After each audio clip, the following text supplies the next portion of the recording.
Okay, so welcome. Thank you. Welcome, Dee, to the Letting Go Masterclass. So I'm just going to share my screen with you. Okay. So I'm going to take you through a little presentation. Let me know if you can see that. Yes, I can see that. Yes. Excellent. Okay, so just a couple of housekeeping notes. If you have any questions, you're most welcome to just ask them. There's only one of you, so just make it interactive. Okay. What happened there? Quite sure what happened there. I think I misaligned for some reason. Never mind. Okay. So the full title of this is How to Master the Art of Letting Go of Any Stressful Thought or Emotion in minutes and find authentic happiness, fulfilling flow, higher purpose, and ecstatic well-being to thrive through adversity in these turbulent times by tapping into the transformative power of 7 ancient spiritual techniques, which is quite a mouthful, but I'm going to unpack that for you as we go. Okay. So don't worry if it seems a bit overwhelming. So just a little quick overview of what I'm going to cover today. First of all, I just want to guide you through a simple breathing exercise to help you to just relax and be really present for this. So we'll do that right now. If you just put everything else aside, put your phone on mute and make yourself comfortable. Right, my phone is over in the room over there. And that's okay. Is it likely to? Shall I go and turn it off or just? Well, we're going to be about 5 minutes, so don't worry too much about it. It's probably going to be fine. It's just a short little breathing exercise. So, have you done a bit of meditation before, Dee?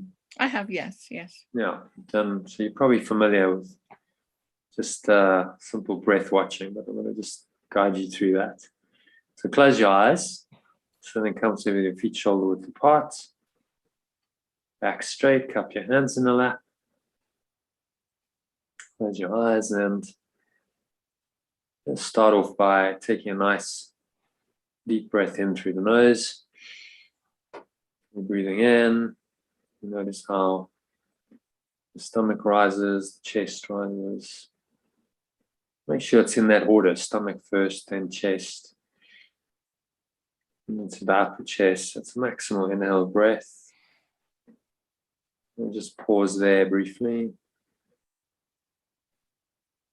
Scan your mind, noticing any thoughts, any emotions going on, particularly anything that feels at all negative or limiting in any way, contracted, constricting.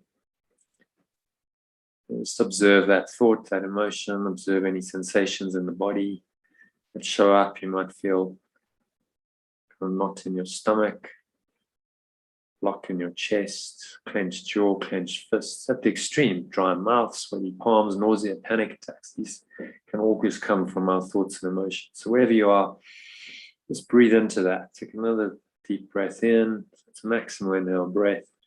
You're just creating some space and some awareness. Just dissipating some of that negative emotional charge. And to help you do that, just exhale out through your mouth. So exhale. Letting it all go. Imagine that negativity, that dark energy is just leaving you like a dark black smoke out of your mouth, out of your body. Just releasing it. The breeze of your breath. Also imagine it's like dark clouds just being blown away by this life-giving breeze. Pause at the bottom of the exhale. Pull the lower stomach into the spine to expel the last remaining air out. Just notice there's some stillness, some peace arising in the gap between breaths. And then you breathe in again. So breathing in. Noticing how the stomach rises, the chest rises. Subtle flow of air in through the nostrils. And then just gently exhale out through your nostrils and just focus all your attention on the breath. Noticing how the air flows into the nostrils and how it flows out of the nostrils. The stomach rises and the stomach falls.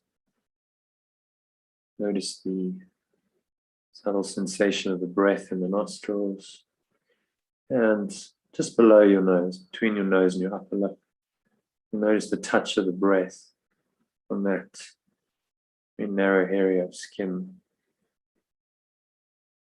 Just focus all your attention on that.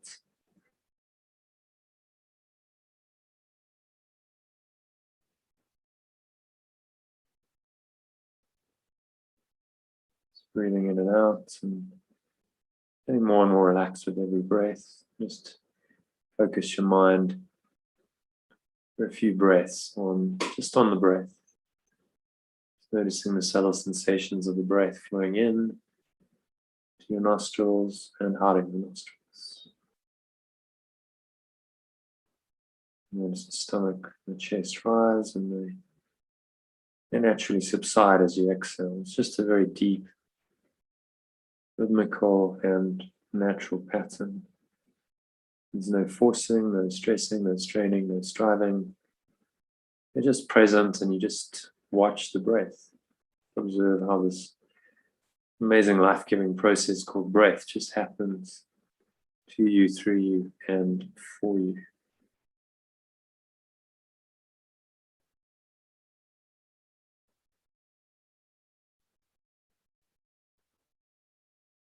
And you get more and more relaxed with each breath.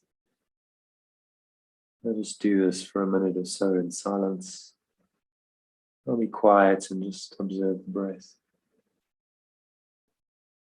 Nothing else to do, nowhere else to go, just breathe, relax, and be still. Just allow the breath just to happen to you, through you, and for you. Breath breathing you. The next minute or so of deep silence.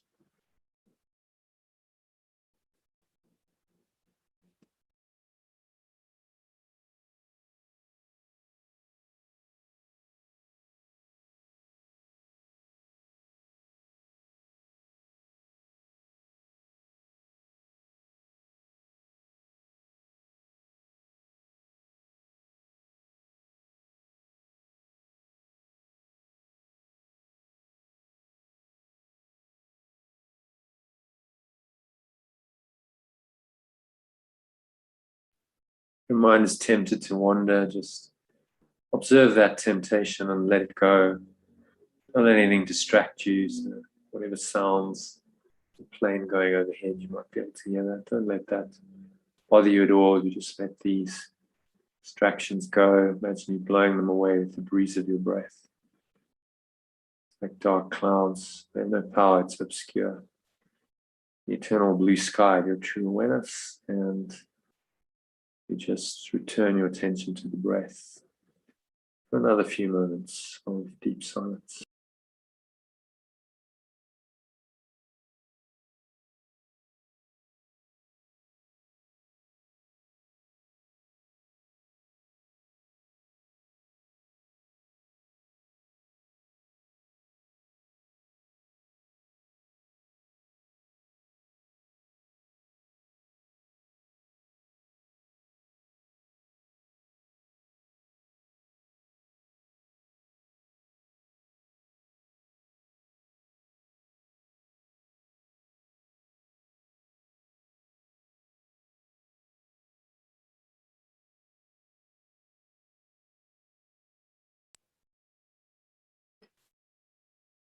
And so gently just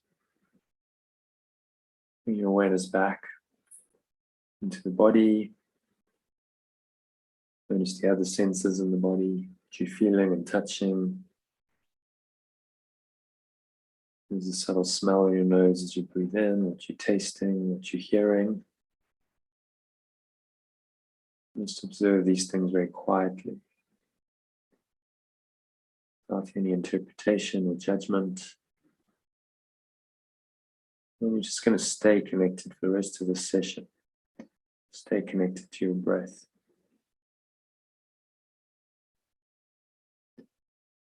So it is said and so it is done. Just going to keep some awareness on the breathing. This nice, deep, slow, rhythmical breath. And when you're ready, open your eyes. And just observe how you're feeling now compared with, say, 5 minutes ago when we started this. So any thoughts on that? Do you feel any different?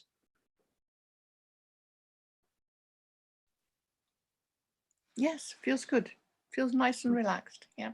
Yeah. So that's just a little very simple breathing exercise, but in all the meditations that I guide, because I do a lot of guided meditation, which I'll talk to you about as we go, that's sort of the foundation, just a very simple breathing practice to take you out of your mind, really, and just focus you on the present and just by observing the body sensations like breath. It's a powerful little relaxation technique. So that's number one. Just try and stay present to your breath as we go on. That helps you just stay in a nice, calm, empty, and receptive state. So I'll share just now with you one secret skill that you need to master to allow your life to work miraculously. So there's only one thing that you actually need to learn. There's many teachings that say, well, you know, 5 things of this, 7 secrets of this, and so on and so on. But there's actually only one skill, which is very little known. That's why I call it a secret skill. There's very few teachings and teachers and people who actually know this and teach it.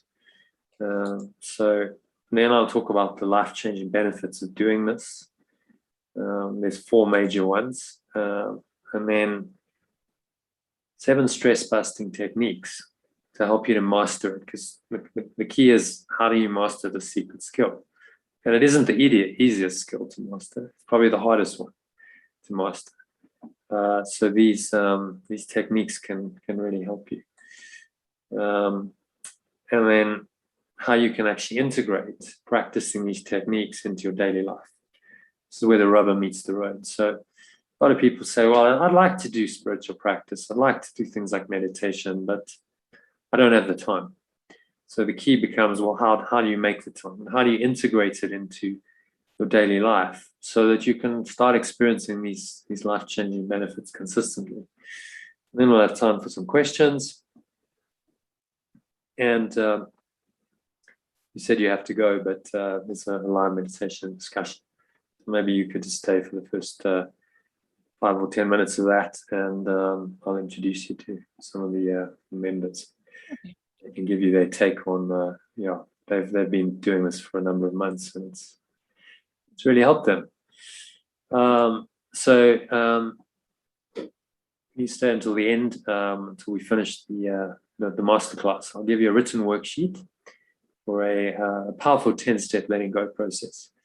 It's based on the teachings of A Course in Miracles. I just put it into a systematic 10-step process, Okay. as well as a 1-hour recording to guide you through it in a meditation and explain it.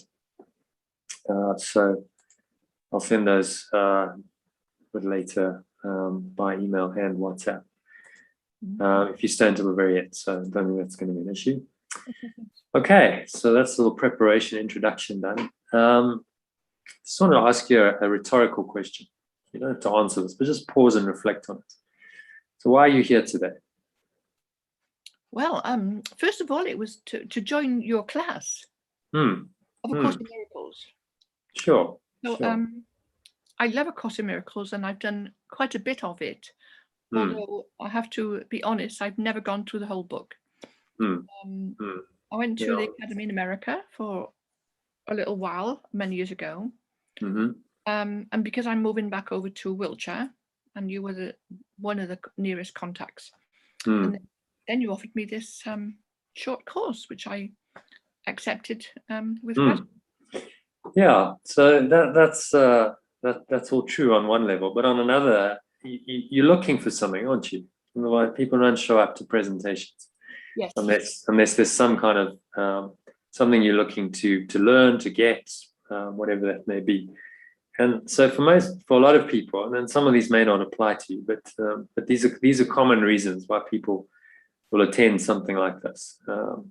Just to get relief. They're stressed out, they're anxious, they're depressed, their mind and their body are in a state of disease.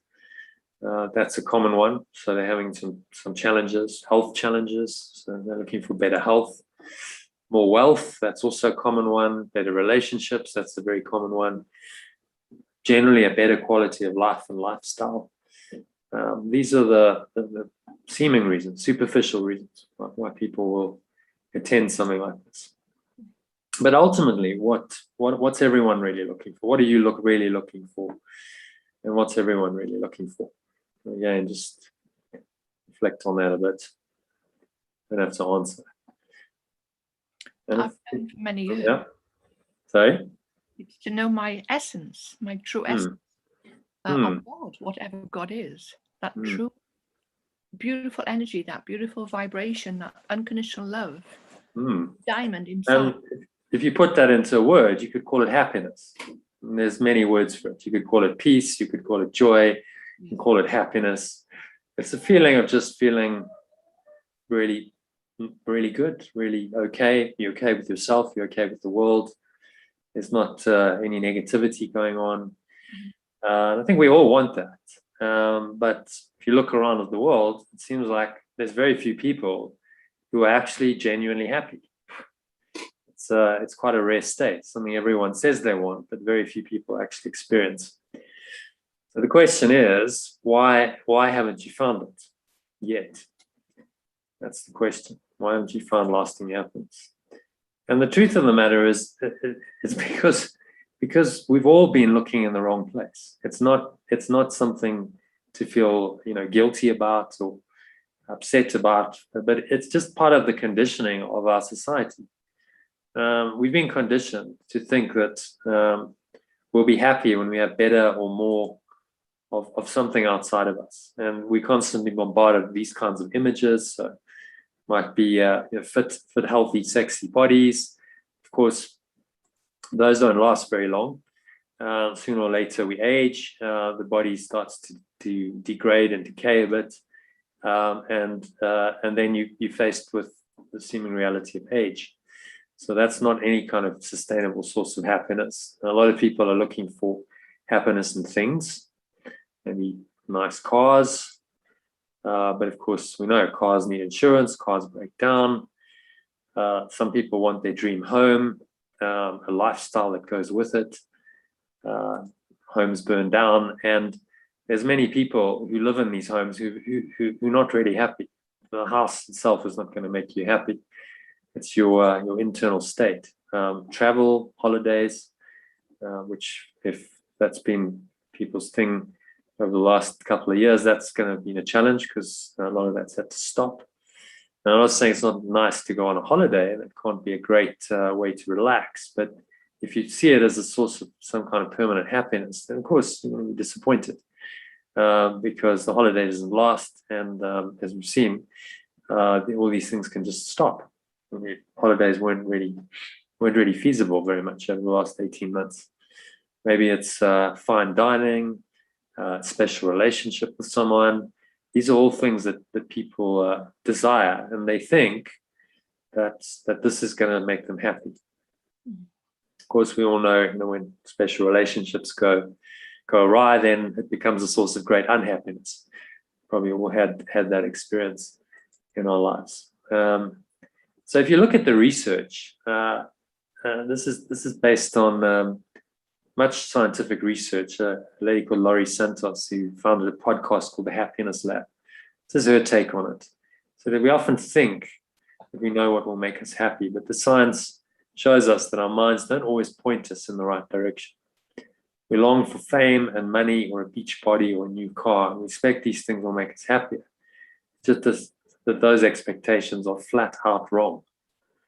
And the research shows that. There's a study called the Grant study. It's been going for for 80 years in the US, out of Harvard University, and they found that none of that really works. The only thing that really works is love. When people felt loved and loving, and they felt connected to other people, that was the source of happiness for many thousands of people I surveyed over the course of 80 years. So,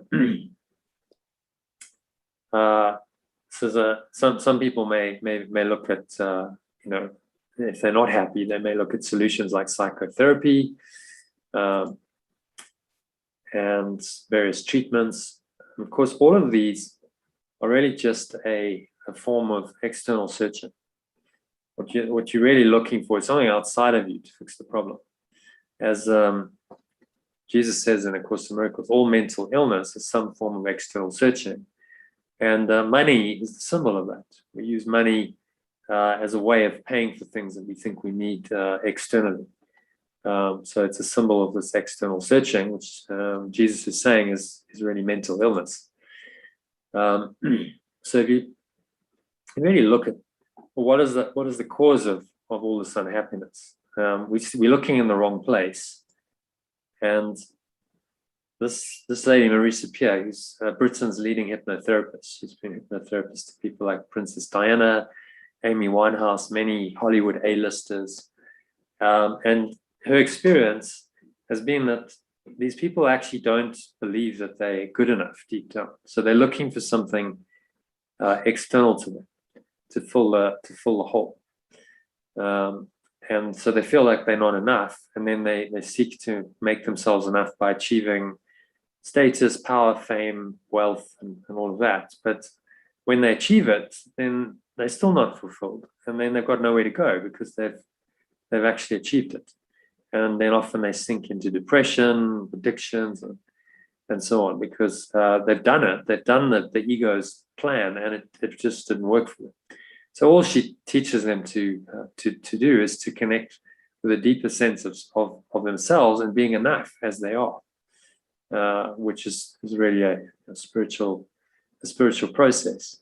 She says, when you feel and believe that you're not enough, you'll always want more, and you'll never be satisfied. That just echoes what the Buddha said 2,500 years ago, which is the second noble truth of Buddhism. He said that desire is the source of all suffering. So if you keep wanting more, then you're really saying to your mind that you never have enough, and you are not enough. And so this desire for more and the belief that you're not enough are intrinsically linked. And of course, that leads to other negative consequences. So you might desire and expect something really positive to happen, and now you have an attachment to it. But then automatically, the more attached you are to it, the more you will tend to fear that it won't happen. So now you've created this fear, which is really stress. Stress is just a form of fear. It's the perception of some form of external threat. Even if that's not real, if you perceive that this expectation that you desire greatly is not going to happen, then you perceive some form of external threat, even though it's entirely in your own mind. And that's what a lot of people do. And that's why they're continuously stressed and out of the present moment. And that's Deepak Chopra said that, which really just echoes what A Course in Miracles is saying. It's virtually a direct quote from the Course.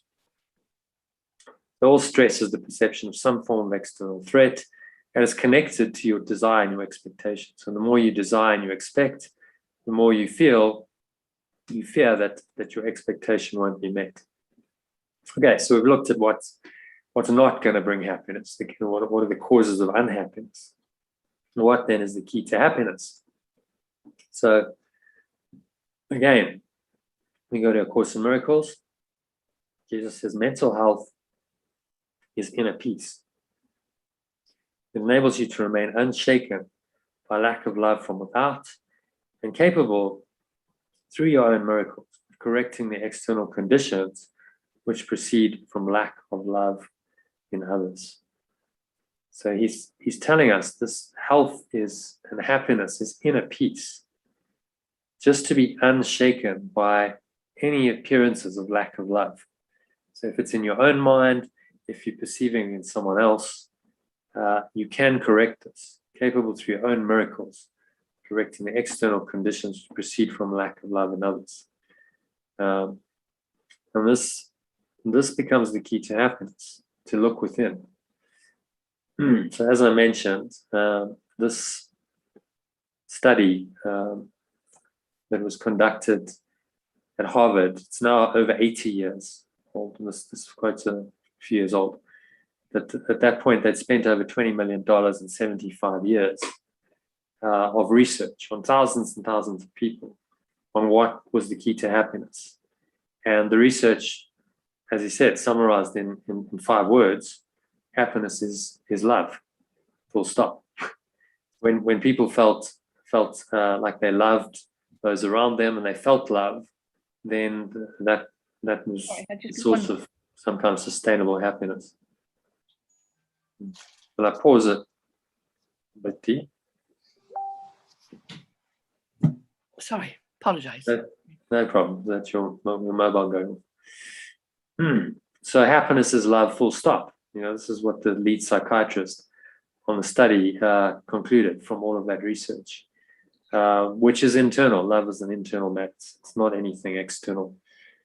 So the expectation that something outside of us is going to lead to happiness is just wrong. And so the study really highlighted that love was absolutely key. You needed to experience love consistently in your life in order to have this ongoing happiness. And then the second key thing was not pushing love away. So what they found is many people push love away.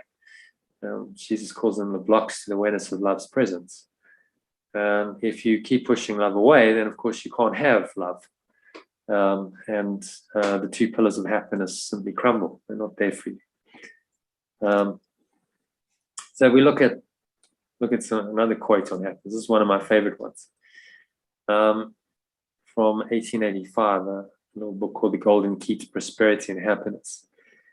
And that happiness is a butterfly, which, when pursued, is always just beyond your grasp, but which, if you'll sit down quietly, may come and alight on you, which is a lovely image, really. So instead of seeking and chasing butterflies, to use this analogy, running around chasing butterflies the whole time, you're catching a few. The idea of happiness is you simply sit quietly, and the butterfly lands on you. You don't have to seek it. In fact, the very seeking for it, the pursuit of happiness, means that you won't be happy. And interesting that phrase, pursuit of happiness, is in the Declaration of Independence, which founded the United States, which over the last 300 years, certainly over the last 100, has really shown us, this idea of pursuing happiness, but not actually being happy. The pursuit, but not ever the actual experience of happiness, because by definition, you can't pursue happiness. It's something that you are, that arises, and actually just sitting quietly is the best way to experience that. And when you do that, when you sit quietly, then you may come to know yourself. So that's a scene from the movie The Matrix. I don't know if you've seen it. That's the back of Neo, the main character's head, and he's at the Oracle, who's giving him some guidance, some life advice and guidance. And she points to that sign above her door frame and says, what that means, temet nosce. It means know thyself in Latin, and that's really the ancient injunction of every great spiritual teacher and teaching, is to know yourself. This is echoed by Mihaly Csikszentmihalyi, who is a professor of psychology and a renowned author. He actually coined this word flow. Flow is not a new idea. It's been around really since the Tao Te Ching was written in 5 centuries BC, but he just called it this flow, and it's come to be called that in modern psychological terms. So he says to know oneself is the first step toward making flow a part of one's entire life. But just as there is no free lunch in the material economy, Nothing comes free in the psychic world. If one is not willing to invest psychic energy in the internal reality of consciousness and instead squanders it in chasing external rewards, one loses mastery of one's life and ends up becoming a puppet of circumstances. So very interesting how this echoes just the ancient wisdom that pretty much every great spiritual teacher and teaching said, that when we invest it outside of ourselves, we actually squander our consciousness, this precious psychic energy, chasing external rewards, and you become a puppet or victim of circumstances. So now everything's being directed from the external. Your state of mind is determined by external circumstances rather than coming from your own decisions and your own internal frame of reference. And so that's how you lose connection with your true self. That's how you deny your true self.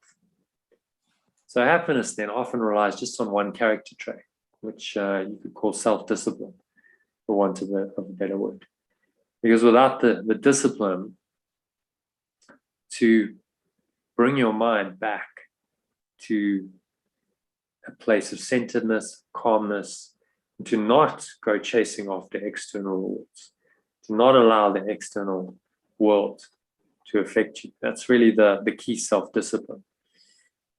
So you might say, well, the self-discipline to do what exactly? Well, in a nutshell, it's to let go of any negative thought / emotion. And I hyphenate that because it's very difficult to distinguish between a thought and emotion. Thought leads to emotion, which is more feelings, tends to be felt in the body. Thought tends to be more concentrated in sort of the upper part of the body, the head. But these are really just two aspects of the same thing. It's all really what you could call thought in a larger sense.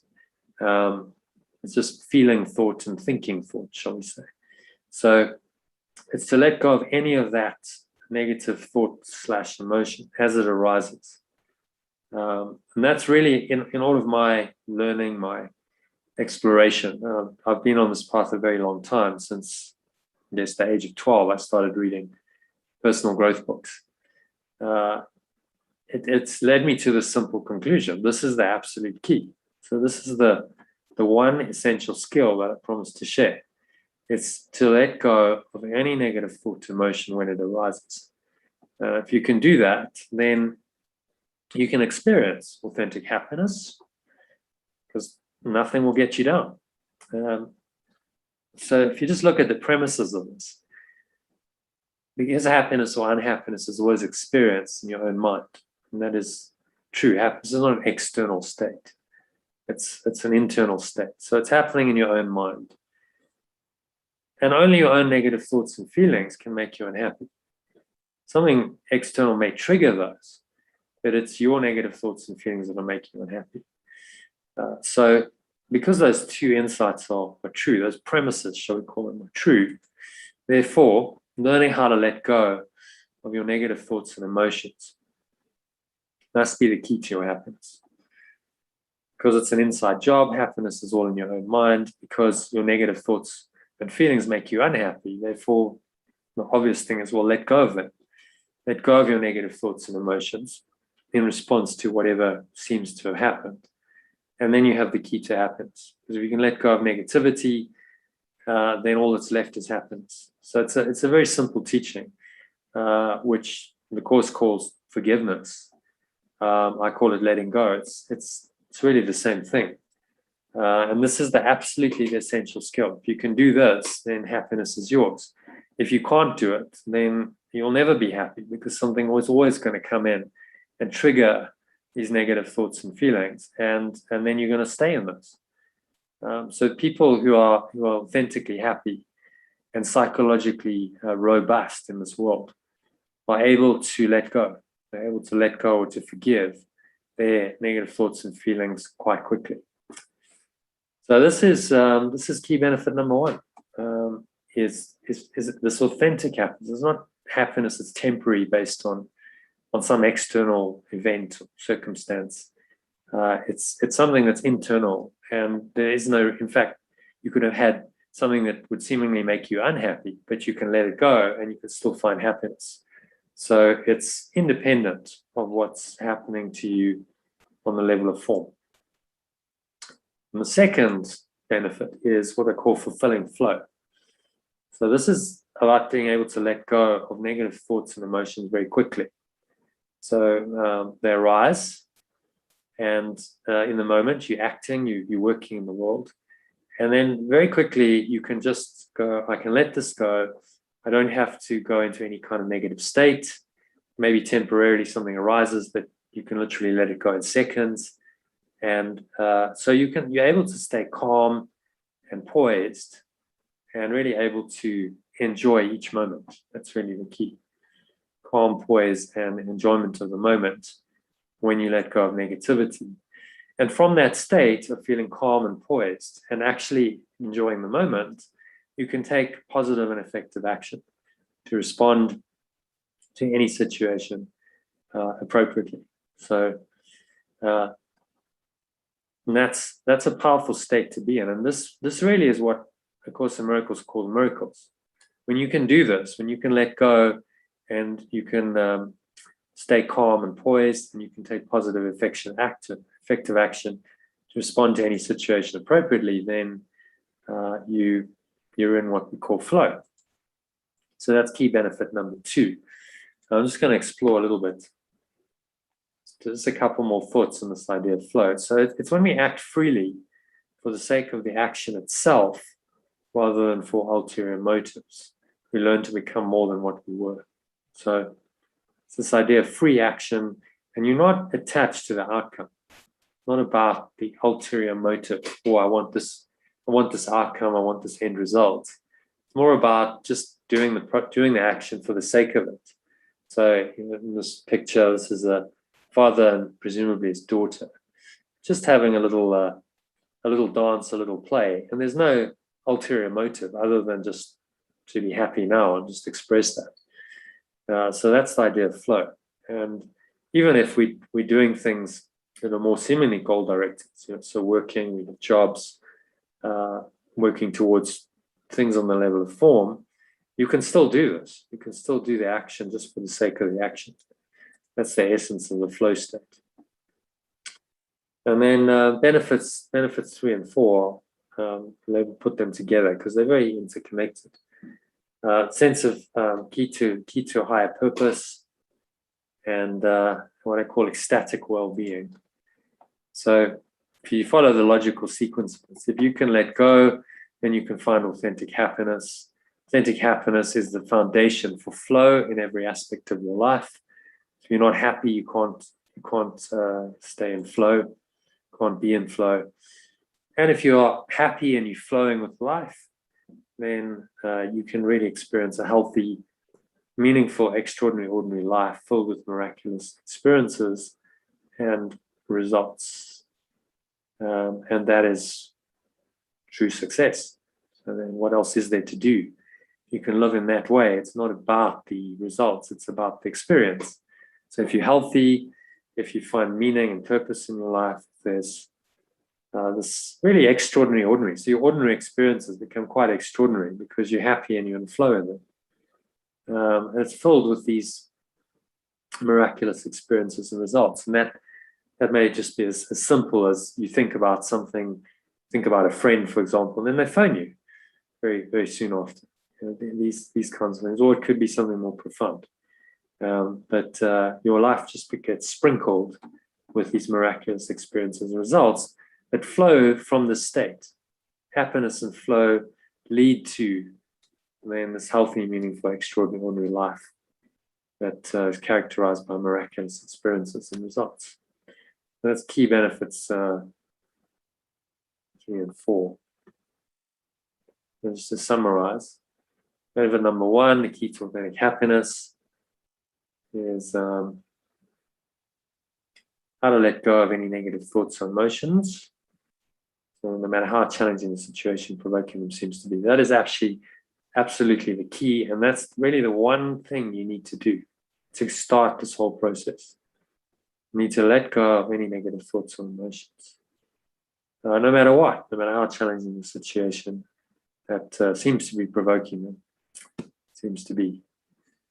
And number two, so from number one, if you can do this and you can find this authentic happiness and live in it, then you have the key to fulfilling flow. This is about how to remain poised and just enjoy the moment while taking positive effective action to respond to any situation appropriately. So the essence of flow is happiness in action, really. I'd describe it as. How do you enjoy the moment and be calm and poised while you're actually taking very positive effective action that's guided? So this isn't a path about doing nothing. It's a path about surrendering and being guided and allowing yourself to be done through, as David Hoffmeister called it, by this higher power, the spirit, love, whatever you want to call it. And finally, benefits number 3 and 4, key to higher purpose and ecstatic well-being. So it's really about how to be happy and in flow.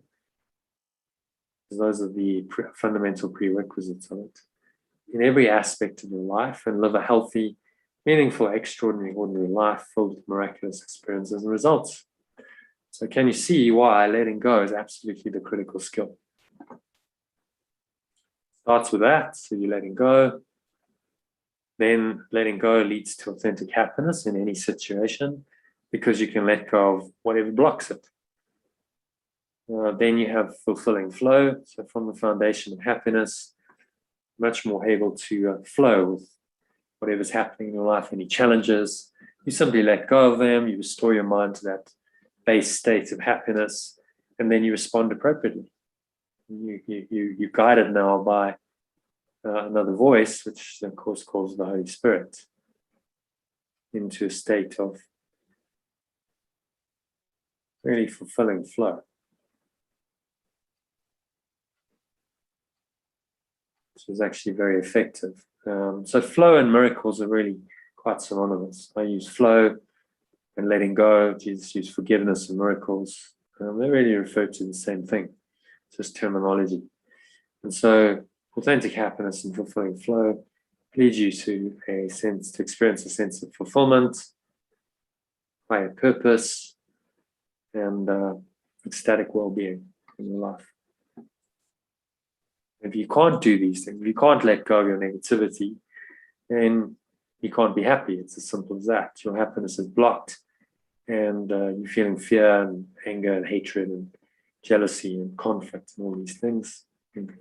Here goes Pandora's box of negative emotions. And that then stops the flow. You can't stay in flow if you've got all that negativity going on around you. And then, of course, no authentic happiness and no flow leads to a sense of you're lacking in fulfillment, you're lacking in a sense of higher purpose. Why am I here? And it certainly prevents your well-being. If you're not happy and you're not in flow, and you are in dis-ease, and if that stays a long time in your mind, then that manifests often as disease in the body, and there's no well-being. Never mind ecstasy. Ecstasy is these moments where you could just feel so good and so well and so happy. And it is possible to have those experiences on a daily basis. So you're always going to be in ecstasy, but you can really get glimpses of this ecstatic state and experience it while you seem to be here. So the question then becomes, how can I learn to let go and find my flow? So learning new information is often a necessary, but it's not a sufficient step for a true transformation of mind to happen. So there's 2 ways for this to happen, 2 ways to true transformation. First is through intense pain and suffering. You're forced to go within and break through suddenly a new level of understanding and wisdom. This is called the way of the cross. So a lot of people do this. Usually there's some element of this in anyone's transformation, because without pain and suffering, there's no need to do any kind of spiritual practice. There's no need to start asking questions and wondering what it's really all about, is there? So this way is a hard way, and you kind of have to wait. You just suffer until hopefully something breaks through. I'll give you an example of someone who did this. Eckhart Tolle, you're probably familiar with him, one of the best known spiritual teachers and authors. And when he was 29, he had this experience. He was lying in bed, and he'd been depressed his whole life. He wasn't a very happy guy till that point, and he just couldn't stand his life anymore. So he had this thought, I can't stand myself anymore. And in the saying of it, it occurred to him in the next moment that actually there must be a true I and some other self that he can't stand, and these are not the same. The one is false. And he had such a powerful realization that he just passed out, and the next morning woke up, and his ego had gone. He just didn't experience that same emotional pain. He felt free, he felt light, and the rest is history. He's now been teaching this stuff for 40 years, one of the best known spiritual teachers, and that was his way. But there's a second way of awakening, which is through conscious, disciplined practice of spiritual ideas and techniques. You systematically grow in understanding and wisdom. So this is much more proactive. Again, it's very ancient. It's been going for thousands of years. There's paths like yoga, Tai Chi, and various others, usually coming out of the East, that teach these spiritual practices along with the fundamental philosophy. So usually a technique goes hand in glove with a spiritual teaching. So through this conscious discipline practice of spiritual ideas and techniques, you can systematically grow in understanding and wisdom and become happier and happier. And that I call the way of mastery. So what I like about the second way is you can actually do something about it. You're not just waiting around for a miracle to happen to you. You're actually consciously engaging in it.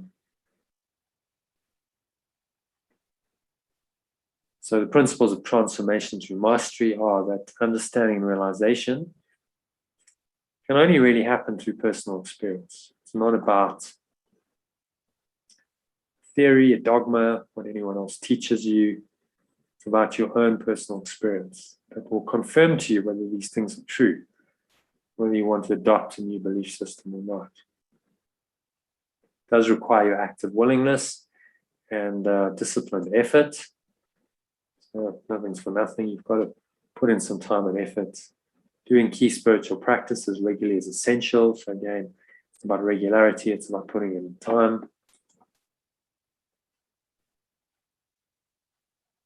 It can be greatly facilitated by another personal group who help to raise the initiate's consciousness. They use alchemical language there. So if you're on this path, you become an initiate in alchemical terms.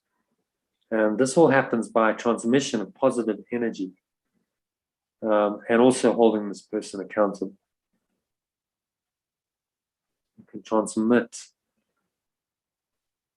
positive energy to people, and people will pick up on the energy of other people. So if you have a group and it's in a very positive energy state, people will come to that group and they'll feel uplifted.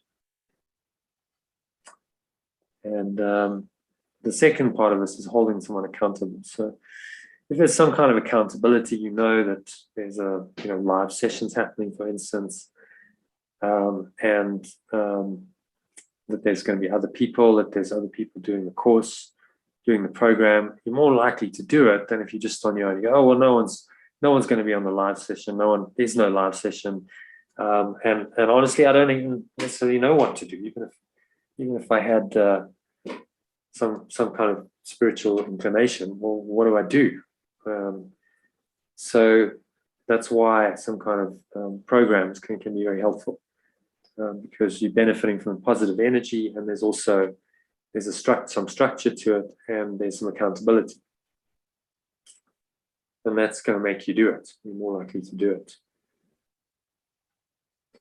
And then immersion in these spiritual practices and a positive field of consciousness greatly accelerates it.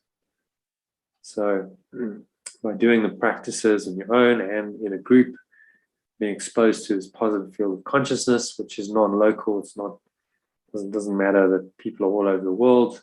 There's a connection that happens, and it's facilitated by technology like Zoom.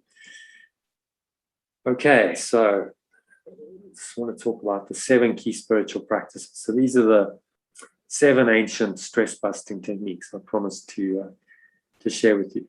These are key spiritual practices to help you to really experience these higher states.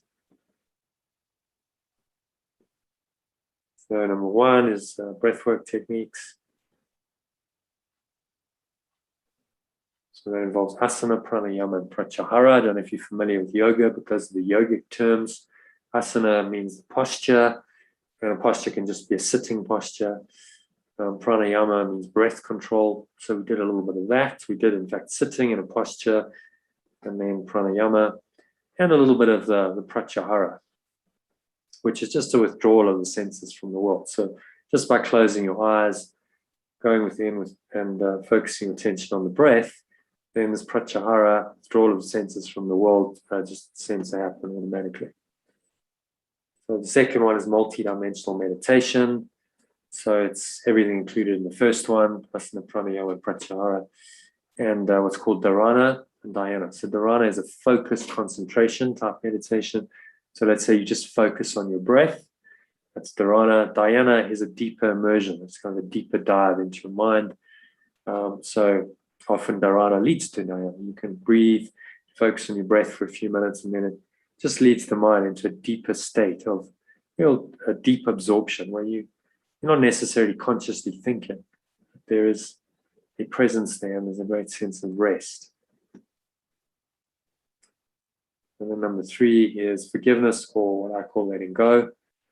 So that involves yama and niyama, which are the first 2 of the 8 limbs of yoga, which are really about observances and abstention. So you abstain from doing certain things which are harmful, and you observe certain practices that are beneficial. So there's a self-discipline in the basics of life, in how you choose to live your life.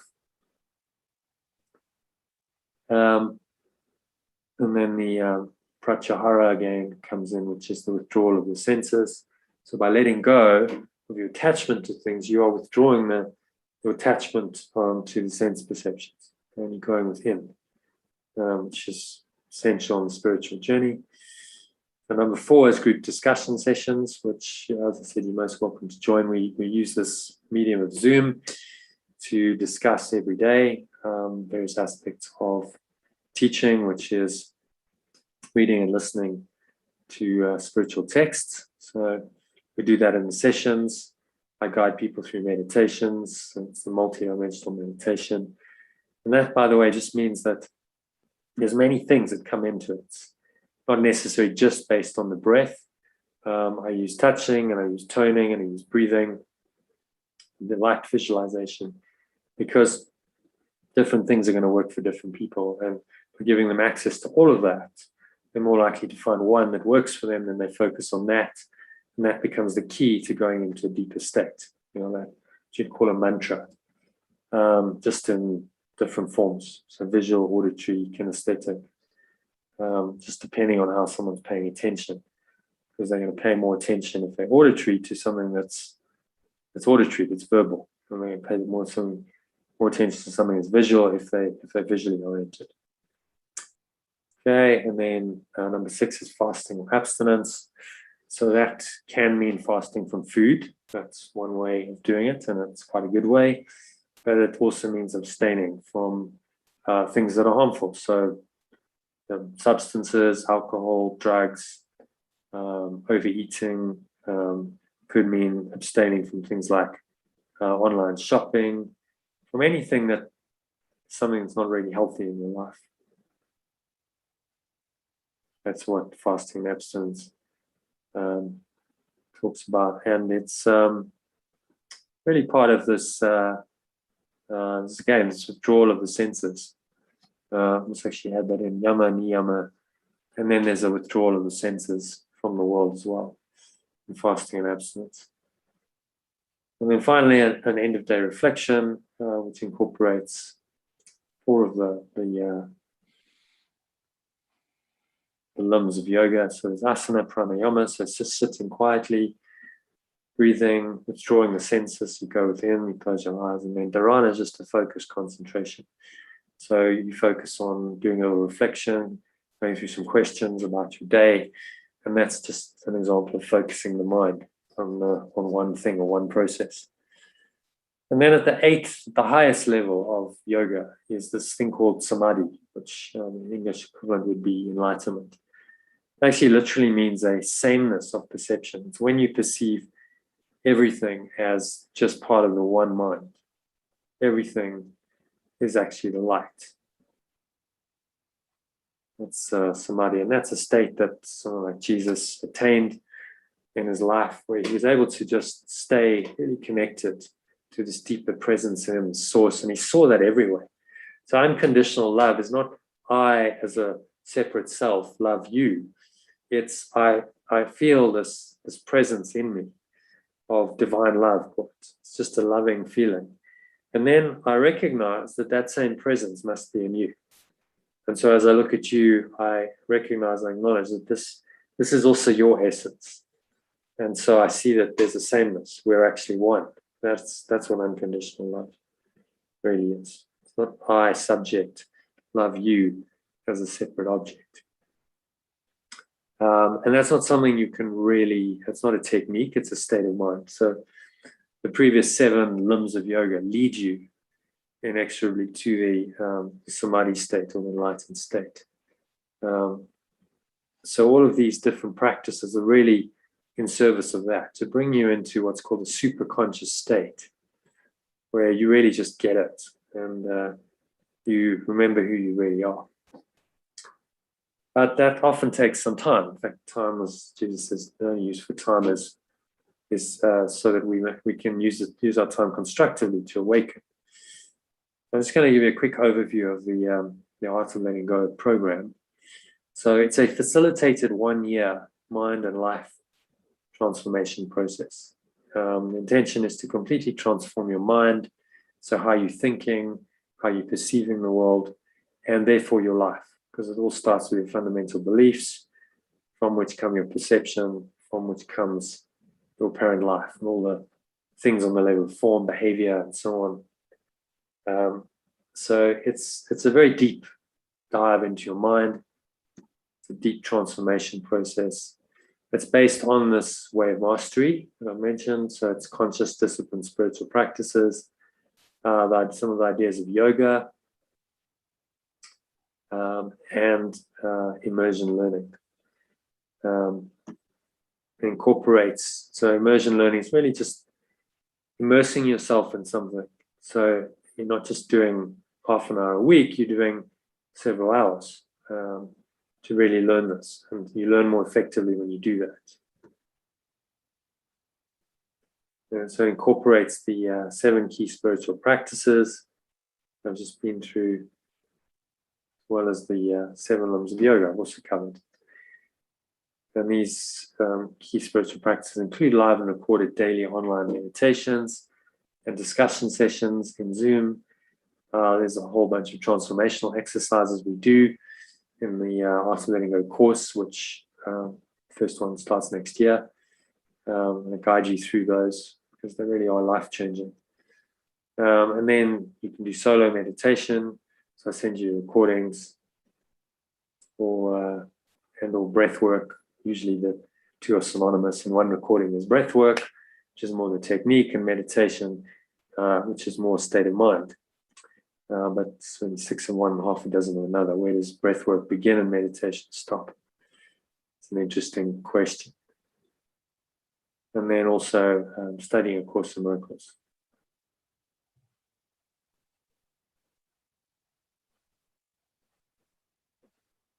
Okay, so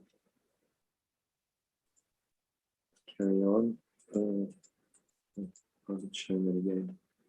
And some of the key benefits are authentic happiness. And I've already kind of covered these. These are the key benefits of letting go. So given that's all about the art of letting go, these become the key benefits of the program. So authentic happiness, which is about knowing how to let go of any negative thoughts or emotions, no matter how challenging the situation, provoking them appears to be, and just choose to be happy instead. And that's absolutely foundational. So I'm going to give you a little case study. This is a chap by the name of Phil. He was 80. This was 3 years ago. He did the first Art of Letting Go course that I ran. And this is what he had to say. I've learned more about the course. He was talking about A Course in Miracles the last 6 weeks, because it's a 6-week program, than in the last 27 years of studying it, which I took as a great compliment. So I was under a bit of pressure. I'd been studying the course for about half the length of time. I'd been doing it for about 13 years at that stage, and I'm now into my 15th or 16th year. So I was under a bit of pressure. It's like, okay, so is this guy, does he know everything already? But actually found it very helpful to him. So even people who've been doing this course themselves for years, I've got another couple who you'll meet in 45 minutes at the end of the presentation, will join, who've been doing it also for years, but they've been doing the workbook rather than the text. And so they've done the text, and I don't think I did the manual for teachers either. And they've just gone, much deeper into it through this course, which is they're really loving. So I won't spend too much time on this. You know what it is. 670-page text, 488-page workbook with 365 daily lessons. And really, it's about training your mind how to let go. That's what the course is. How to let go of your negativity, and that allows you to live in a miraculous state of mind. So it's transformed perception, and that miraculous state of mind is what we call flow. So I tend to use these sort of more modern terms just to make it more understandable, but it's referring to the same thing. And then there's a manual for teachers as well, which is some additional guidance and clarification of terms. So in the program, we study the whole lot, as well as the supplements.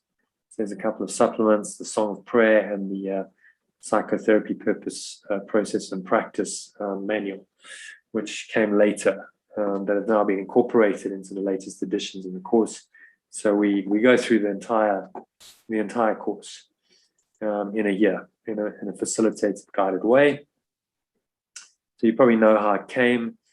Helen Schuckman and Bill Thetford weren't very happy on STEM 1965. They were on their way to a disciplinary hearing, another one, and Bill, just in frustration, said to Helen, well, there must be a better way than this, because there's all this fighting and conflict, and everyone's so unhappy in this environment. Surely there's a better way. And she agreed with him. She said, yes, I agree with you. There must be, and I'll help you find it. And so there was a meeting of minds and a common purpose, which was to find happiness and to find some kind of transcendent meaning. So from that miracle, the meeting of minds, was born A Course in Miracles. And so it's really a systematic mind training course. That's why he's called it a course, to teach you a radically different way of thinking about and perceiving everything from a non-dual perspective, which means that you're not seeing duality anymore. You're not seeing the opposites. You're seeing that really there's only one truth, which is love, and you interpret everything from that truth. So it's designed to teach you how to forgive or to let go. I prefer using the term letting go because I think it's more descriptive of what you actually do. Forgiveness can be misinterpreted by people. It's come into traditional Christian teaching, and the way they teach forgiveness is not the way the Course teaches forgiveness. Letting go just is more accurate in terms of more descriptive what you actually do. It's letting go of your thoughts and emotions, negative beliefs, thoughts and emotions that cause you and others to suffer. That's really the whole program. But as I said, this is the one essential skill, and it's the hardest one to learn, because it actually undoes your entire ego identity, and it undoes this entire world. And so finally, it's a spiritual path that will allow you to live happily, peacefully, and lovingly, and that all of that I call miraculously, or in flow in the world, and ultimately escape this world entirely. And so, Dee, I'll say to you, if you've dipped in and out of the course over years, people who really make benefit, who really get a lot of benefit out of it, are ones who take it as a path. Like, okay, so this is my path. That means I do it every day, and I'm committed to this. Spiritual path is not just spiritual seeking. It's not kind of shopping around and seeing what works and what doesn't. It's a deeper commitment, because you want the happiness, you want the peace, you want the love, and you understand that it does require some work to correct your mind to get there. So the opportunity for you in this, the end of tonight, is to dive into this program and use it to really establish A Course in Miracles as your spiritual path, and start experiencing a lot more benefits from it. So you'll probably be familiar, again, I'll skip through this, from some well-known students and teachers of the course. That's Marianne Williamson, who was actually running for president a couple of years ago. Probably very glad she didn't get it, I would imagine, because I'm not quite sure how she would have lived her principles in that position like that. There's Nelson Mandela, who I don't think directly read the course, I don't know, but he was certainly influenced by its ideas. He quoted from Marianne Williamson's book, A Return to Love, when he came out of prison, in his first speech for 28 years since he'd been in prison. And obviously her book, A Return to Love, is all about A Course in Miracles, so reflections on A Course in Miracles. So he was influenced by the ideas, no doubt. Oprah Winfrey, she's good friends with people like Marianne and Deepak Chopra, who's also studied it. So she's an active student of the course. She's publicized that. There's Wayne Dyer, in his latter years, really got into the course. If you watch the movie The Shift, which features him, he actually quotes from A Course in Miracles towards the end of the movie. And that, Eckhart Tolle, if you watch some of his videos, he quotes from A Course in Miracles. I've seen him reading it on stage. And then there's myself, certainly nowhere near as famous and well-known as those people, probably never will be, but I thought it's a good opportunity just to talk a little bit about who am I? And that's not in the absolute sense, because it's very difficult to put into words, just in terms of my life experience and journey so far. So that's me as I was in my late teens or early 20s there. Decided after going to university that I wanted to be a professional squash player. And I think that was my first real letting go experience, because I had to let go of that whole kind of career that stretched before me and say, I actually don't want that. I need to make a conscious choice. If I just go with, this course I'm on, I'm going to end up becoming an accountant and an auditor. And that didn't resonate with me at all, having studied it. So I let go of all of that and decided to play professional squash, much to my father's horror.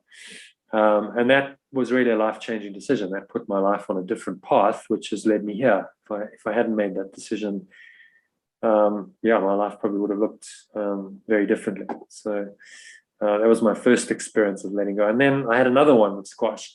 So towards the end of my 20s, I came over to the UK and started playing and training professionally. I stayed for a few years, then I had to leave for visa reasons. And I remember coming back here in sort of late 90s, early 2000s. And I was then in my late 20s. And I just had to realize that this wasn't going to happen. I was nowhere close to my goal, which was to be the world champion. That was my ego's big, hairy, impossible goal. And I realized that I just was not going to do it. I'd run out. Maybe if things had been different, if I'd been born in another country, if I'd had better, financial support, all kinds of things, maybe I would have done it. But I'm very grateful for the way my life did turn out, because that was another major letting go experience. So in my 20s, I had two major letting go experiences where I had to first go into something, let go of a path and go into something alternative, and then let go of that sort of 10 years later, because I had to realize that it wasn't going to happen. And I found this kind of strange sense of relief and freedom. It was a very interesting time. I didn't really know what was happening, but I actually felt quite relieved. I felt freer. I felt lighter. I felt happier than I had for years. Now I understand it. Then I didn't. But then it made me curious. I was like, well, so what is this thing? What's this experience? What's this feeling about? And then I started reading different kinds of books. Up to that point, I'd read many books on personal growth. It was all about achievement. The assumption was that you need to achieve something great with your life to make it worthwhile. So, I wanted to be a champion. That was my ego goal. But when it didn't happen, I had to really pause and say, well, why not? I mean, I really did this. I really tried, and I applied these principles, and I worked and I trained, and I did everything, and yet I failed. It just didn't work. So maybe I'm missing something. And so that really caused me to pause and question everything, which was great in my late 20s. It's like questioning this thought system based on goal setting, on achievement, that your worth is somehow about what you achieve in life. And I started reading books like The Power of Now by Eckhart Tolle, and Conversations with God by Neil Donald Walsh, and Life and Teachings of the Masters of the Far East by Baird T. Spalding, and many of these kinds of books. And I was getting something else from them. It was like, wow, there's something amazing here that just isn't in this goal-setting driven, achievement-oriented philosophy. And I ultimately had to make a choice between them. And it seemed obvious. Well, there was a little bit of conflict. I remember reading Eckhart Tolle and he's saying, well, don't visualize. I'm like, but I've been visualizing my whole life. It's all about what I'm going to achieve in future. But what he said made sense. And, more and more I just began to think that way. And I just dropped all the other stuff. I dropped the goal setting. And I carried on playing for another 10 years, not as a professional, but I enjoyed it more than I ever did. And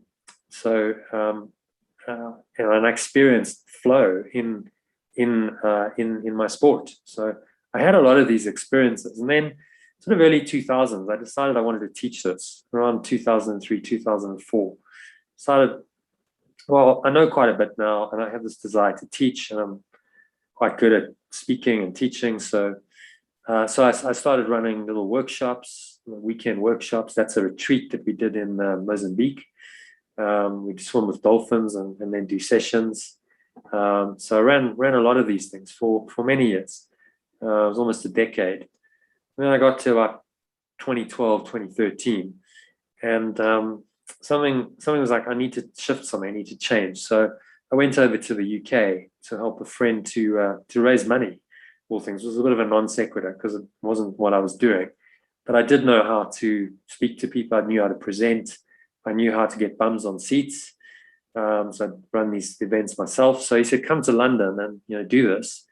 And in that process, I met Deborah, who's now my wife. She was then my fiance, I think, at that point. That's in Oxford Street, the Christmas sometime. And then I moved to the UK, to Shaftesbury.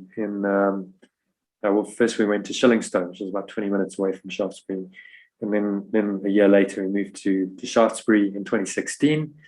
So that's me actually in Shaftesbury. That picture was in a place called The Space, which was a yoga studio. It no longer exists. It's now moved to Motcombe. And I ran just meditations and breathwork workshops there once a week. But in the course of, so this was sort of my next major letting go. In the course of a year, I got married. So I let go of being single in my early 40s. I moved countries. So I let go of the whole life here. I was prepared to move over to the UK and start a new life.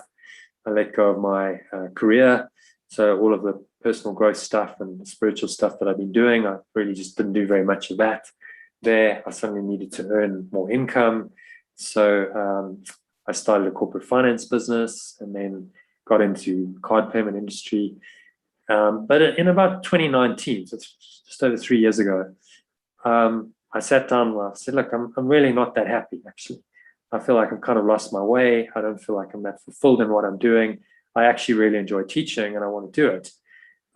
So we sat down and we decided that we were going to do this online. And so started formulating this Art of Letting Go program. Initially, it was just a 6-week course. Ran the first kind of beta course in 2018, actually. Sorry, it was 2018. Third quarter of 2018. And then from that, decided, okay, I need to change it a bit. And I really put in thousands of hours into this program, to developing it. It's an ongoing, it's a work in progress, because I'm developing it every day. And it's become a daily program, which really helps people to study and practice A Course in Miracles on a much deeper level than they may otherwise be able to. That's me in corporate finance mode. Recently, I did a 10-day Vipassana meditation.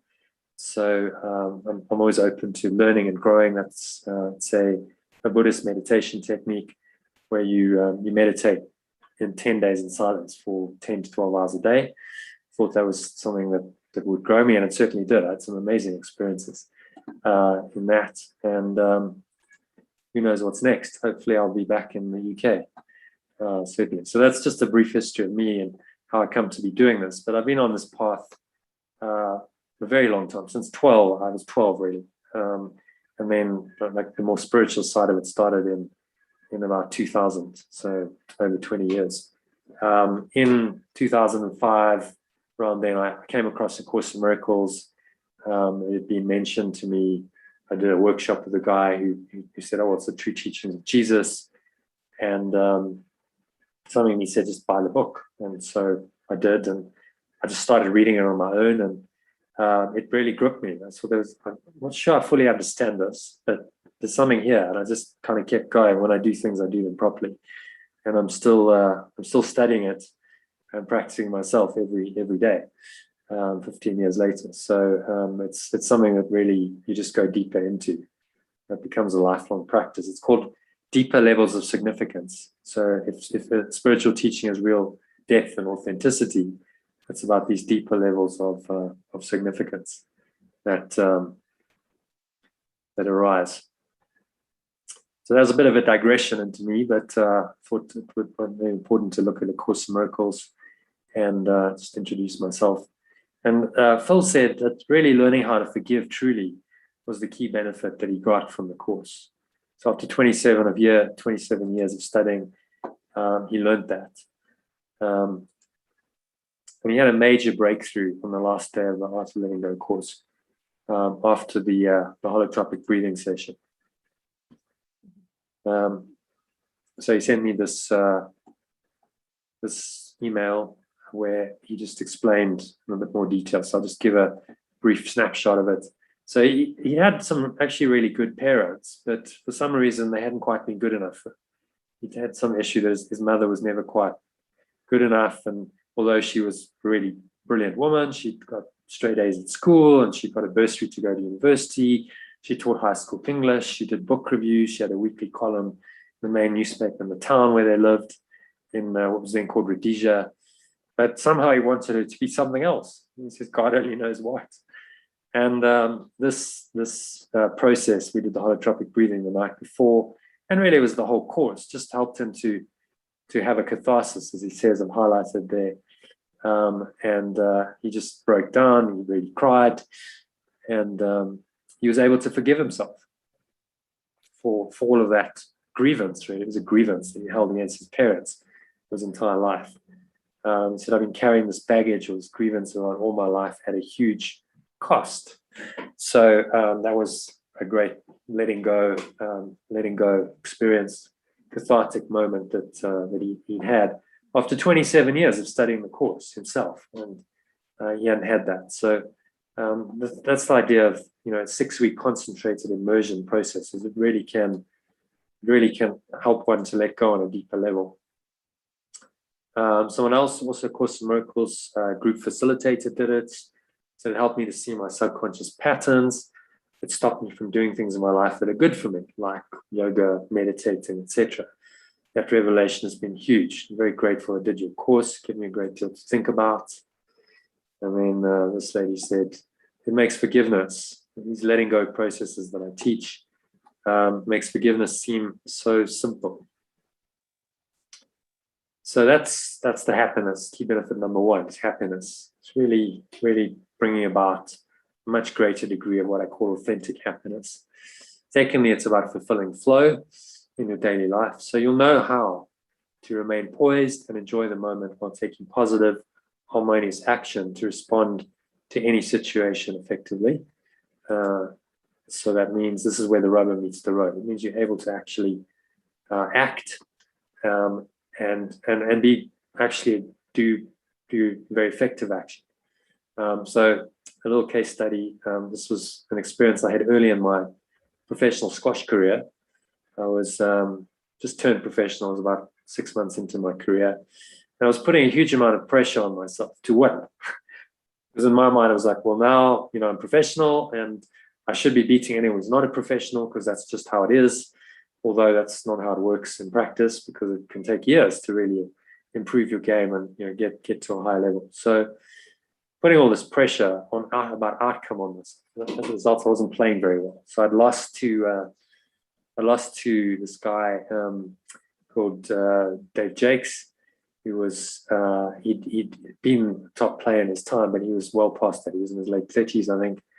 And I lost him in the club champs because he was in my club, and then I was playing him in a derby match. So we had two sides in the first league in Johannesburg, which is where I was at the time. And I just remember getting very nervous. I was really nervous the whole day. It was like butterflies in my stomach because my ego was at stake. Everyone was going to be there, going to watch the match, and I was like, I wanted to perform. I wanted to win, and I'd lost, and so the nerves were playing on me. But something in me said, look, just you need to sort of let go of it. So I went for a walk in the late afternoon, some evening match, and I had a nice day, and had a chat to my sister I went with, and said, well, why don't you just relax and enjoy it, enjoy the game, because that's why you started playing. It made a lot of sense. It was easier said than done, but somehow I managed to just blank my mind, and I didn't think about anything during that time. While I was waiting to play, I was last on court. I think I went on about 9 o'clock in the evening, and I went on in this state of total emptiness. I just wasn't thinking at all. And it was amazing. It just happened. This, what Eckhart Tolle describes in this quote, really just happened to me. Exactly what he describes. It was like a power and intelligence greater than me, and yet one with me in essence just took over. And I wasn't really playing. I was being played. So there wasn't really any decision-making process. It just happened. Spontaneous right action happened. I didn't have a sense that I was doing it. It was just like I was observing this process happening through this body, and it was really amazing. And there's John. So mastery of life is the opposite of control. You become aligned with the greater consciousness. It acts, speaks, and does the works. And I really did have that experience. Hi, John. He's gone. I think he probably forgot. I asked him to join at 8 o'clock, so he's probably gonna join us again in half an hour. That was a very it was a life-changing experience. I had that, and it really caused me to wonder. So what is this all about then? What was that experience about? And how do you have more of that? How do you experience that more? And so I started doing research on flow. And that was very much part of my spiritual awakening, that experience on the squash court. So in terms of your higher purpose, give me a minute. Sorry, Dee, did you have a question? I just had to turn the radiator off by here. Oh, okay, no problem. So this is about experiencing more happiness and flow in every aspect of your life. And if you're experiencing happiness and flow in every aspect of your life, you don't really need to look anywhere else for higher purpose. Your higher purpose and your meaning are in the happiness and the flow. It's not something in the future. It's something that's happening right now, moment by moment for you, in all your daily activities.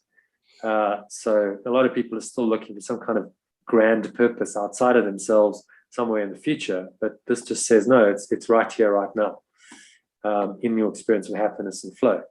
Another case study is a chap called Wim, who experienced, this was the first course I did. He had this severe ego attack, as he calls it. This is what he posted on the Facebook group. So he was playing tennis, and because he wanted to win, he put a lot of pressure on himself, and he got very frustrated and irritated. And I don't know if you've ever played sport, but if you're in a frustrated, irritated state, then generally you don't play very well. He said it all escalated and snowballed. And he tried to force points. He made worse mistakes, and everything just got a lot worse. And the whole match was a very unpleasant experience. So looking back, I should have just taken a few deep breaths and got perspective on the ego strategy to belittle him, wanting him to think about thoughts of unworthiness, and therefore that he needed to win to show his worth and the importance of performing well. But he got caught up in the heat of the moment, and he lost his temper. He got angry with himself. So he said quite philosophically, I think there will be defeats along the way. We mustn't harbor guilt and must forgive the circumstances and stay in the present. So we then discussed this as one of our discussion sessions as part of that course. And I shared my experience with him that I just shared with you on the squash court. It taught him some breathing, just the simple diaphragmatic breathing that we did. And to his credit, he applied it. He went off, and the next week he applied it. And as he said, he played much better. He aimed just to take a set off the guy, but actually he beat him in 3 sets, which he'd never done before. But here's the thing with flow. So he was in a flow state. He really enjoyed it. But there was this added dimension of some learning that happened, because he actually learned a powerful lesson about himself. He realized that it wasn't really about competition and winning. It was really about the experience. He was in flow. He really enjoyed it, and he was at peace. He experienced God's pleasure in him that day, as he describes it. And he learned that he can choose to let go of anger, which really doesn't work, as he'd seen the time before the previous experience, and be at peace instead. And he got a much better result from being peaceful and in flow than from being angry and frustrated. So there's exactly the experience of flow, in that it was in the moment. There was no attachment to the outcome. And then secondly, that he learned something very powerful about himself through that experience. And then this idea of ecstatic well-being. So a lot of people might say, well, ecstasy, that's a bit strong, isn't it? But it is possible, and it is achievable. And there are people who've done it, who've done this course. So I'm going to share a little experience where they've actually experienced really ecstatic happiness for a time, but an underlying state of happiness and flow. So your underlying state's pretty good, and then that can tip into ecstasy. And you can have these little ecstatic moments during your day. I have many of them. It's just like you have a connection and you feel it, and maybe that intensity only lasts for a few moments, maybe if you're doing a meditation for 20 minutes, but you're having these little ecstatic shots of well-being. There's an extraordinary ordinary life gives you and others miraculous experiences and results regularly. These miraculous experiences are starting to happen regularly. You expect, it's just they're part of your daily life. They're not something that's out of the ordinary. So even in your ordinary life, whatever you happen to be doing, it becomes extraordinary because you've taken your happiness and your flow into it. And this is really all Jesus means by a miracle. It's something that's doesn't need to be anything phenomenal in terms of what's happening, but it's a state of mind that you're in when you do it. So here's another little case study. This is a lady called Hazel who did second art of letting go course I ran, and as one of the exercises we did, exercise 9, which is about inspired decision making, that she did with another lady called Bali. They did it in Zoom, actually. So we split into groups, and you can go into little rooms in Zoom, which is quite cool. So it kind of replicates what you could do in a workshop, where you could split people into pairs and get them to go and do stuff together. And she had this really ecstatic experience, never experienced before. Felt like pure love. It was exhilarating to the point of me being wide awake all night. Okay, so it's a disclaimer: if you have a stunning experience that keeps you awake all night, but you're in bliss, then I guess it's worth it. What a stunning experience will stay with me for the rest of my life. So that's an example of an ecstatic moment of well-being, which really can happen. And another case study, if you put it all together. So Robin did the first beta course that I ran. At the end of it, I asked everyone to do a bit of a survey. So that was her feedback. She said, she was absolutely satisfied, totally satisfied with the value she got, and that it really did help her to find more happiness, flow, fulfillment, and purpose in her daily life. So a key takeaway from it was that it helped her to experience peace, a lot less anxiety. She's started sleeping better. She's stopped taking painkillers, stress headaches, and she had better relationships with her children. She's not as frightened or worried. So a pretty life transformative experience. It pretty much affected every aspect of her life positively. And she's off the painkillers. She doesn't take any painkillers anymore. She hasn't relapsed. It has completely sustainably changed her life. I'm going to just show you a little video, which was her about 9 months, I think this was, about after she finished the course. So I'm just going to let her tell you what her experience was during the course and then subsequent to the course. So you get it from the horse's mouth, so to speak. Hi, my name's Robin. I did the course last year with Jonathan. I'd never heard of the course before. It was something entirely different to me, although I've been practicing meditation. I've been going to breathworks for some time, trying genuinely to find peace. I'm a mum, I work, I've got a normal busy life. I've been plagued with headaches, I've been plagued with sore necks and the normal problems that people have. I found that through the course and joining the online community, I found a group of like-minded people all exploring the course. The course is fundamentally different. At first I thought it was all about religion, which it wasn't, although it is about God, and I do believe in God, and it made a great deal of sense in my life that the only thing is really that we concentrate on is God. It's about finding love. It's about being kinder to people. I still listen to the teachings every day. I've found that by listening to the teachings and following the book and reading, I have become more compassionate. I've become a nicer person. I feel less guilty. I feel that the world is a different place. I don't feel that the world is always a good place. It's not. But I believe that it impacts me less. I used to be traumatized by the world. I used to lie awake and worry about things that are happening and my children and my life, and worry about my past and worry about the future.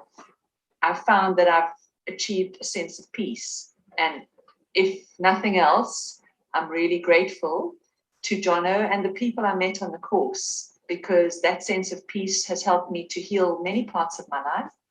I no longer have headaches. I used to suffer with headaches. I used to have terrible neck pain that I was on painkillers on all the time. And honestly, those things have gone away. I don't take painkillers for my neck, and I don't have headaches anymore. My relationships with my children are much better, and my relationship with myself is a lot better. So in all, it's taken a lot of the jagged edges off of life, and it's just made life more bearable. And if you think about it, we're probably going to be here for a long time. So if it continues to get more and more bearable, and as I say, each day I learn a new lesson, and it does make life a little bit different and a little bit better, and I see things a little bit more clearly. And that to me has been the biggest gift. Okay. Let's exit out of there. So yeah, you heard it from Robin, and there's many other people. Just haven't got time to give you all the testimonials. But when I say this is a life-changing program, that's not just because I'm saying it. It's because people have actually experienced life-changing results. So just to summarize, number one, it's about authentic happiness. So being authentically happy. So because you'll know how to let go of any negative thoughts or emotions, no matter how challenging the situation, provoking it appears to be, and choose to be happy instead. The letting go is absolutely the key, and not to say you'll always do it immediately, but you will know how, and sooner or later, if you know how, you will do it. So that becomes the foundation, the beingness of being authentically happy, which then is the foundation for doing in the world. So most people busy in the world, you've got activities. It's about doing those activities in those daily activities in a state of flow. And so you'll know how to remain poised and enjoy the moment while taking positive and harmonious action to respond to any situation effectively. That's really what flow is. And that's what Jesus calls miracles. When you change your mind and you get a positive outcome on the level of form, we call that a miracle. So it's actually the most effective way of operating in the world. You operate at a very different level from what most people operate on if you're in flow. So this is the doing. You be, and your doing flows from your being. And then key benefits number 3 and 4 is about experiencing fulfillment, higher purpose, and well-being. So from the being and the doing, you have an experience, and you experience happiness and flow in every aspect of your life. You're living a meaningful, extraordinary, ordinary life that gives you and others miraculous experiences and results regularly. So it's not just about you, it's about radiating that out to others. You touch others' lives through your life, and you live in the domain of the miraculous. Interesting things happen, synchronicities happen, things that really help you, can help you immensely on your journey. It can help you to solve practical problems. There's no order of difficulty in miracles, as Jesus says. So anything's possible if you're in that state of mind, and most importantly, you're enjoying your life. That the experience is one of happiness, one of flow. You're not just kind of gritting your teeth and getting through life and trying to get some kind of satisfaction from goals. It's a moment by moment enjoyment of the process. So being, then doing, then experiencing. And the ego switches that all around and says, well, if you want to be happy, you have to have something first. So usually it's something like money or a relationship. You have to have something first. So that's the experience. So it switches around. You have to have in order to do something. Well, if I have more money, then I can do nice things with my money, or I can avoid the financial distress I'm in, or whatever it is, and then I'll be happy. And that's like stage 3. So it's all inverted. This turns it around. Says, no, it has to come from your being. You must be authentically happy first, then you do your activities and flow from that underlying state of happiness, and then you have this experience of fulfillment, higher purpose, and well-being, which are consequences of being and doing, being happy and doing in a state of flow. They just naturally happen. So you don't seek happiness. So I'm just going to share with you this, like what's incorporated into this program. So there's a 6-week course which starts in January next year. So it's still about 3 months away. And in December and January, I'm going to be doing presentations on that course particularly. There's just not enough time to do it all in one. But it's very much along the same lines as the program. The course is really the 6-week introduction to the program, but it is a standalone course. You can do it and then go, that's it, decide I want to stop here. But the idea is that it's an introduction into a 1-year program, which will help you to work through the entire Course in Miracles. So that program consists of live online meditations. So we do a lot of guided meditation. I guide you through meditations online using Zoom, online discussion sessions, which you're most welcome to join. They happen in the same session, so we'll do a discussion and then we'll do a meditation, or vice versa. And that's happening pretty much daily. There's only one day of the week that I don't do it, which is Saturday. But every other day there's at least 1 or 2 sessions. I also give you recorded meditations, and those meditations are based on the workbook lesson and also on the text reading for the day. So they're meditations around the Course in Miracles. They incorporate breathing into them. Usually I put some backing tracks, some music and nature sounds. So you get new meditations and what I call breath breaks, which are these just shorter mini meditations, just a few minutes. Which is really an ideal way of practicing the workbook lessons of the Course in Miracles. Just do a breath break, and you can do it in a few minutes, and just use that for your kind of hourly practice he suggests you do, and these practices through the day, and also recorded discussions. So if you can't make the live discussions, I send you the recordings immediately via WhatsApp. So you join a WhatsApp group, you get the recording immediately after the session. Sometimes as we go, I send them. So you can listen to those at your leisure. They're on your phone. You have access to them. You also have access to the Facebook group. So there's a whole lot of back recordings in there. Must be easily 200, maybe 300 hours of recordings in there. So if the live stuff isn't enough, then you can always go in and you can listen to any of those videos. And then I kind of communicate all of this via email and a WhatsApp message. So I typically send 1 email a day in the morning, and then a few daily WhatsApp messages, typically kind of one series in the morning. You've been getting them, haven't you? You've been getting my WhatsApp messages? Should it be? Yes. Yeah. So that's a taste of what they are. They're a bit more extensive if you're a member. But it's pretty much the same material, just expanded out a bit with more. I send out a little breath break, but if you remember, then you get a meditation, which is generally longer. That can be anything anywhere from 10 minutes to half an hour, 1 or 2 breath breaks. So you've got meditations to do for that day, specific to that lesson every day, as well as live sessions where, again, you can do a live meditation. You can do a discussion session on the lesson and on the text reading for the day. So this program evolved over the last 3 years. I started off and I said, okay, well, let's see how this goes.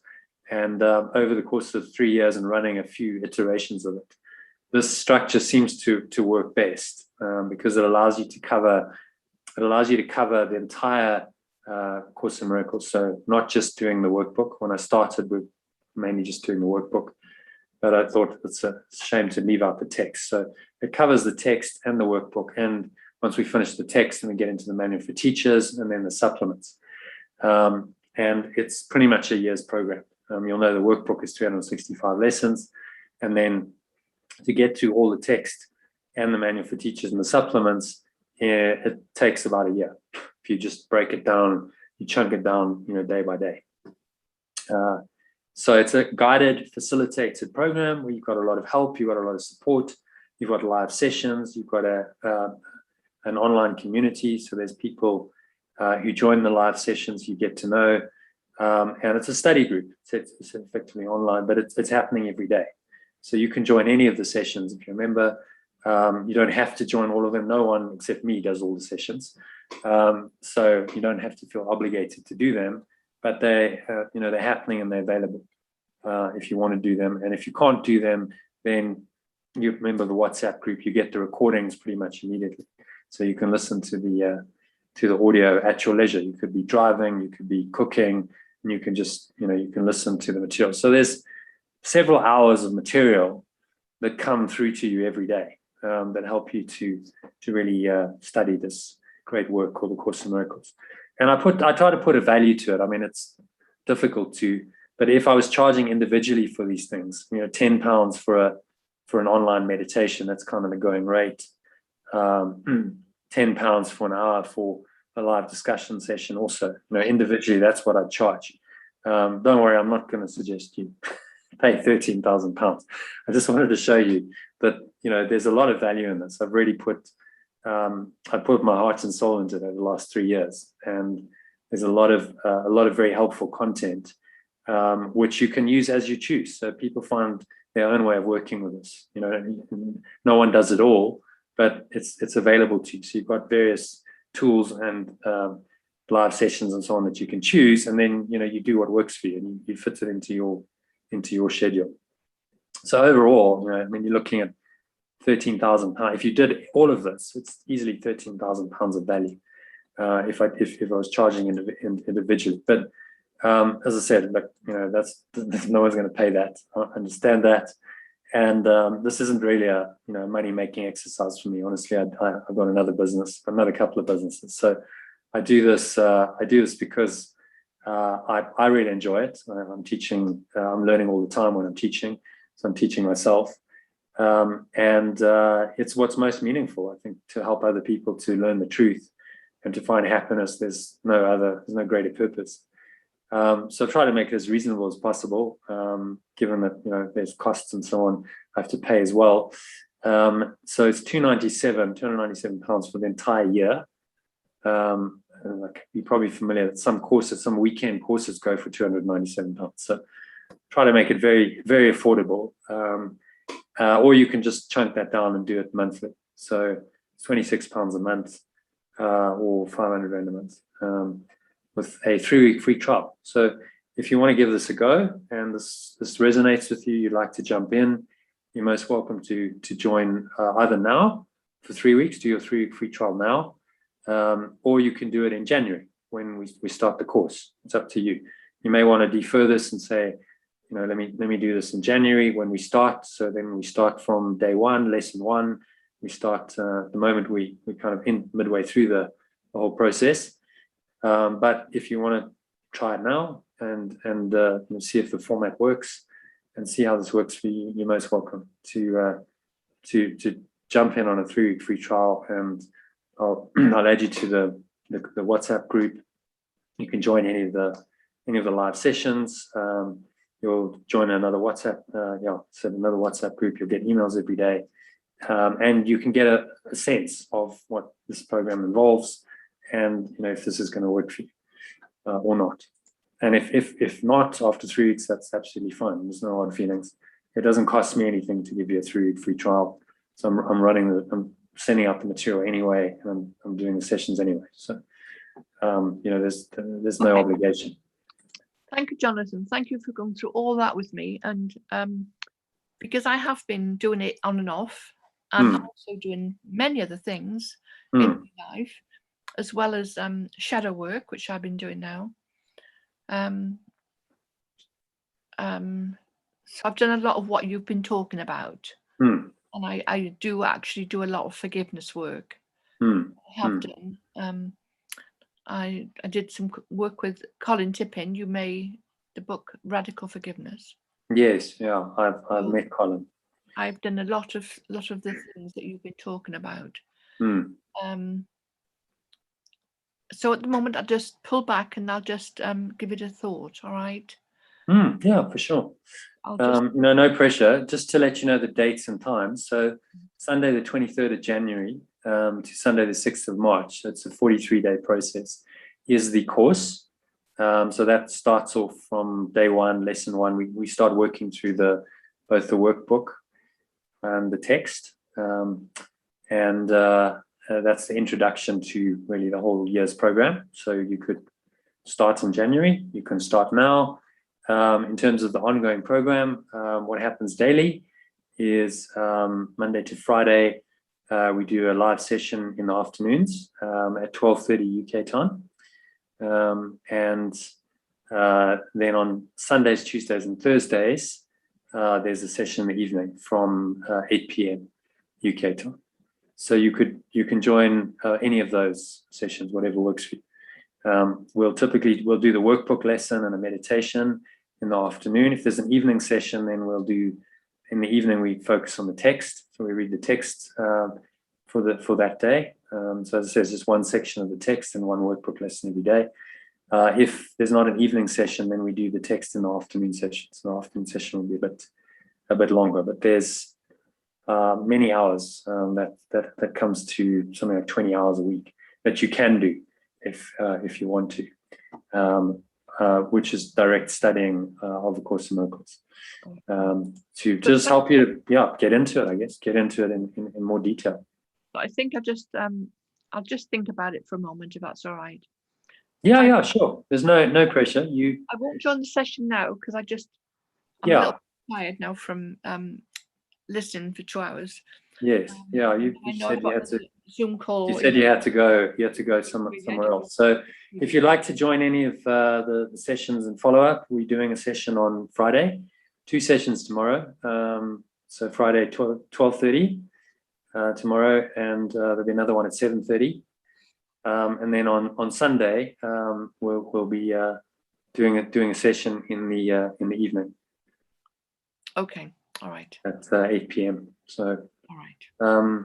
Let me know if you'd like to jump in. Just message me, say yes. I'm keen to give this a go. If you have any questions, by all means, ask them. Any questions now? Anything? No. No, I'll just I'll give it some thinking. Okay. So in follow-up, I'll send you an email. All right. And I'll send you that material that I promised. Okay. Which I think you'll quite enjoy if you're into forgiveness. And I'll send you a link to the recording because I've recorded this. You'll get it on WhatsApp now, so you can reference all of that. And let me know your thoughts in the next couple of days. Thank you so much. Very grateful for your time. Thank you so much. Yeah, well, thank you for joining. I hope this will lead you somewhere, maybe into a deeper study of A Course in Miracles. Actually, I wonder if John's going to join again. I said 9 o'clock. Did you have to go right now, or can you hold on for a minute or two? I have to go really now because I need a few minutes to myself before I join the next call. So. You've got another call. Okay. Yeah. All right. Fair enough. Well, join one of the sessions soon, and you can chat to some of the members and get their take on it. All right. Thank you. All right. Okay. My pleasure. Have a nice evening. Thank you, Jonathan. Namaste. Namaste.